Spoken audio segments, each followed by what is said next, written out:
বলবো রে, তুই আগে বল তো তোর এখনো একটা বাল উঠেছে নাকি ফাটার মতন এখনো কিছুই ওঠেনি? তোমরা দিনে 3 বেলা কি করে খাবো সেটা নিয়ে না ভাবে উনি 200 টাকা নিয়ে পিকনিক করবে। যত সব বালছাল গুলো এসে আমার জীবনটা পুরো শেষ করে দিল। গিন্নি, বাজারে ব্যাগ তোমার গাড়ি গুঁজে বসে থাকো, বুঝলা? আমি চললাম।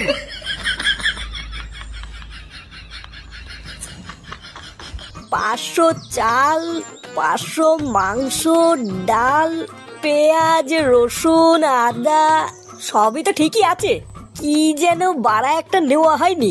মনে পড়েছে, জল নিতে হবে 2 ঢপ। কিরে, সব জিনিসপত্র ঠিকঠাক ভাবে গোছানো হয়ে গেছে? আর কিছু আনতে হবে না তো? না গো পটুদা, আমি সব জিনিসপত্র ঠিকঠাক ভাবে দেখে নিয়েছি, আর কিছু আনতে হবে না। শুধু ওই 2 ঢপ জল আনলেই হয়ে যাবে।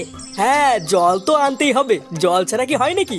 তুই এক কাজ কর, ফটকেকে পাঠিয়ে দে, ও ফট করে গিয়ে 2 ঢপ জল নিয়ে আসুক। কিন্তু পটুদা ফটকেকে দিয়ে তো মাল আনতে পাঠিয়েছি, ও কখন আসবে সে অপেক্ষায় বসে থাকলে তো দেরি হয়ে যাবে।